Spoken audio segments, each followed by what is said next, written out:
ပညာရှိဖို့သူတော်လေးနဲ့မမနာကြည့်တဲ့ဥမာနမနာကြည့်ပုံမြင်လေးတဘောနာစင်ကြည့်ပါ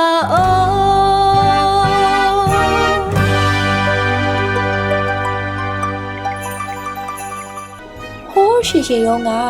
ရွာငယ်လေးတရွာမှာအကူသားလို့အမည်ရတဲ့ဘုဒ္ဓတော်လေးတယောက်ရှိပါတယ်။သူကအသက်ငယ်ပေမဲ့စေတဘောထားအင်မတန်နုညံ့ပြီးစာပေဘုဟုတုတအလွန်ကြွယ်ဝသူလေးပါ။တနေ့တော့ဘုဒ္ဓတော်လေးဟာတရားဓမ္မနဲ့ပညာဘုဟုတုတတွေရှာဖွေဖို့မြို့ကြီးတစ်မြို့ကိုခရီးထွက်လာခဲ့ပါတယ်။လမ်းမှာသူကအင်မတန်လှပပြီးကြီးကျယ်ခမ်းနားတဲ့ခြံကြီးတစ်ခုရှိကိုရောက်သွားပါတယ်။အဲ့ဒီခြံကြီးကတော့မြို့မှာအချမ်းသာဆုံးဖြစ်တဲ့တထေးကြီးဥမာနာရဲ့အိမ်ကြီးပေါ့တထေးကြီးဥမာနာဟာချမ်းသာပေမဲ့စေတဘောရအရင်ချင်းမြောင်းပြီးစည်ရင်သားတွေကိုအထင်သေးတဲ့သူပါဖိုးသူတော်လေးအကူတာကဘိုက်စာလိုအိမ်ရှိမှာခဏရက်ပြီးရေတစ်ခွက်လောက်တောင်းတော့ဖို့ပြင်လိုက်စင်ပါပဲတထေးကြီးကအိမ်ပေါ်ကနေဆင်းလာပါတယ်ဟိတ်ကောင်လေးငါ့အိမ်ရှိမှာဘာလာလုပ်နေတာလဲမင်းလိုဖိုးသူတော်ကောင်လေးတွေကငါရဲ့အိမ်ရဲ့အလှကိုဖျက်ဆီးနေတာပဲသွားဆိုပြီးအဝေးကိုမောင်းထုတ်လိုက်ပါတယ်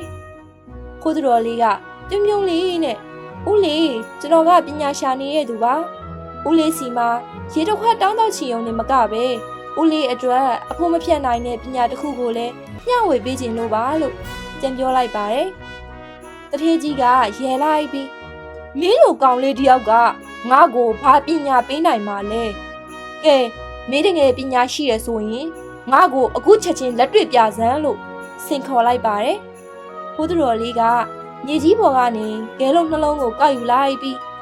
တစ်လုံးကအညစ်အကြေးတွေပြကြံနေတဲ့ကြောက်ခဲဖြစ်ပြီးနောက်တစ်လုံးကတော့လှပတဲ့ကြောက်စင်းရောင်ရှိတဲ့ကြောက်ခဲလေးပဲဖြစ်ပါတယ်။ဦးလေးဒီကဲလုံးနှလုံးကိုကြည့်ပါ။ဒီကဲချမ်းကြီးကအပြင်ဘက်ကကြည့်ရင်ရုပ်ဆိုးပင်မဲ့သူ့ရဲ့ထဲမှာတော့ရွှေတွေပါနေနိုင်ပါတယ်။ဒီလှပတဲ့ကြောက်ခဲကတော့အထဲမှာအနှစ်မရှိတဲ့ရိုးရိုးကြောက်ခဲဖြစ်နိုင်ပါတယ်။လူတယောက်ရဲ့တန်မိုးဟာဝတ်ထားတဲ့အဝတ်စားနဲ့ချမ်းသာမှုမှမရှိပဲ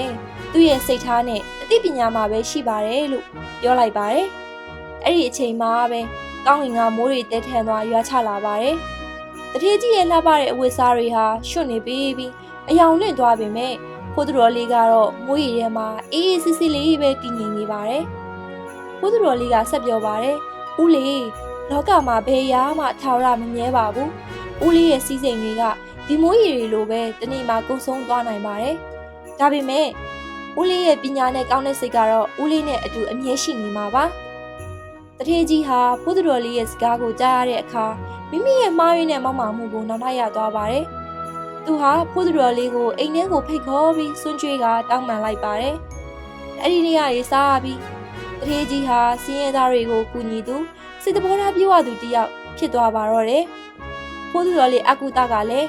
ပညာဟာအလေးရောင်ဖြစ်ပြီးစိတ်ကောင်းရှိခြင်းဟာတမိုးချီဆုံးယတနာဖြစ်တယ်ဆိုတဲ့သင်ခန်းစာကိုပြီးခဲ့ပြီးခီးဆက်ခဲ့ပါတော့တယ်ကွယ်။နောက်ထပ်စိတ်ဝင်စားစရာပုံမြင်လေးတွေကိုကြည့်ရှုနေဆိုရင်တော့မမရဲ့ channel လေးကို like and subscribe လေးလုပ်ခဲ့ဖို့မမေ့နဲ့နော်။တ